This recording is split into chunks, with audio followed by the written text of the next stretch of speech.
Stephen, many congratulations, safely through to the quarterfinals. You must be a happy man tonight. Yeah, no, it was always going to be difficult. Really happy to win that game, and obviously to be in the quarterfinals of the biggest tournament on the planet is a huge honour. And a dominant display tonight. It seems like every element of your game is in a really solid place right now. If you'd have seen me backstage about an hour and a half ago, you might maybe not have said that. I felt really nervous. I kept saying to my manager, things aren't going right. I just didn't feel comfortable. But listen, as soon as I got on stage, the 4,000 fans that were in there, or whatever it may be, all shouting "Let's go Bunting mental" and singing the Titanium song, that's a special place to play. And I've never ever felt like that before. I was so emotional. I was crying on my walk on again. And yeah, listen, these fans can take me all the way. And up against a resurgent Peter Wright now for a place in the semi-finals. What are you expecting from Peter on New Year's Day? Sorry. No, listen, Peter Wright, he's one of the best players on the planet. If he plays the way he did last night, it'll be a tough game. Obviously, he had 70% on his doubles. He was fantastic. And he beat the world number one and world champ, so what more can you want from him? I expect that version of Peter, and hopefully he brings it. And yeah, we'll have a fantastic game, and I really look forward to it. But I've got to make sure that I'm my best. I don't care. Like I've said in every interview I've done, doesn't matter what anyone else does. It's all about me. And we know that you and Peter are so popular with the crowds, but who do you think they're going to be backing on New Year's Day? They're going to go Bunting mental, aren't they? And your game is in such a great place right now. Do you think you've ever been more equipped mentally to go all the way here? I don't think so, no. Obviously the hypnotherapy, just the way I feel in myself, feeling really fresh and feeling confident. I had a hypnotherapy session this morning, and yeah, I woke up, I felt really good. Like I said, behind the scenes, it just didn't go tonight in the practice, but sometimes I've done that in the past, and I've gone up and averaged 110, 112, so I don't let it beat me up too much, but it'd be nice if I can get in the practice room, feel comfortable, and then get on the stage, and then we'll have a different animal. Thank you. Stephen, many congratulations on the result. When Luke went out last night, is that something that you take notice of, because everyone was assuming it was going to be you versus him in the quarterfinals? What did he go out, did he? A lot of people text me and said, oh, the draw's opening up, but listen, like I said, people are talking about Premier League. That's at the back of my mind. If I win this tournament, I'm in that anyway.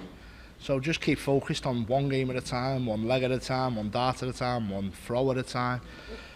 It's pointless me thinking about who I'm going to play, because things happen. And listen, Luke didn't win last night. He's the best player on the planet. He's unbelievable, but Peter, 70% on doubles, played a fantastic game. So regardless of who would have played, I also know that I needed to be at my best to win that game. So nothing's changed on my point of view. I've got a different opponent in front of me. I probably did expect to play Luke, to be fair. But in our practice sessions, when we practiced behind the scenes, we talked about playing in the quarters. I've kept my end of the bargain, and unfortunately Luke just fell short, but it wasn't for lack of trying. I know I spoke to him this morning, and he wished me luck. He said he would love to hand the crown over to me and give me his World Championship. So listen, that means a lot.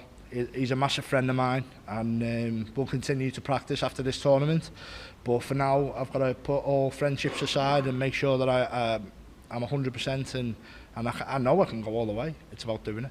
The noise is growing around you and winning this World Championship. Is it hard for you to block that noise out? What noise? No, obviously you know the noise is going to come. The more you're playing and the more you keep winning, people are going to talk, and it's inevitable. And obviously you can't lock it all out. It's impossible.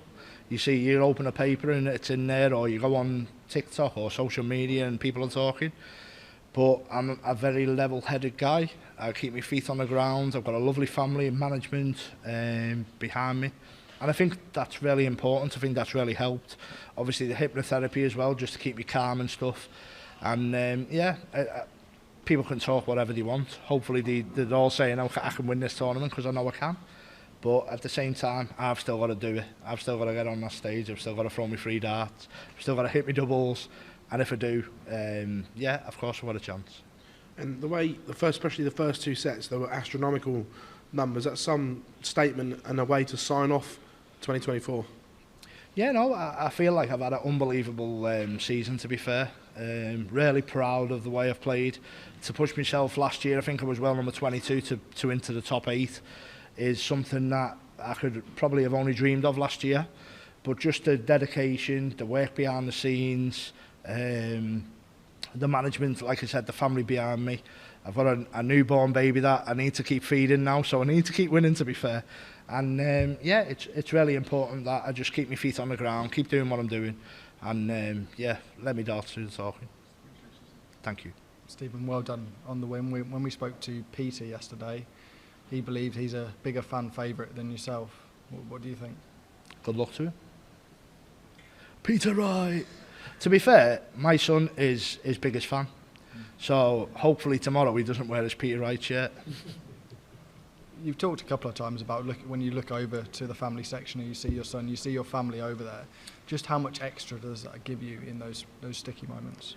It's massive motivation, obviously, and like I said, the crowd's been unbelievable, and long may that continue. I think I've had a successful season. I've played some really good darts, and I've picked up so many fans this year that people have seen a different side of my personality.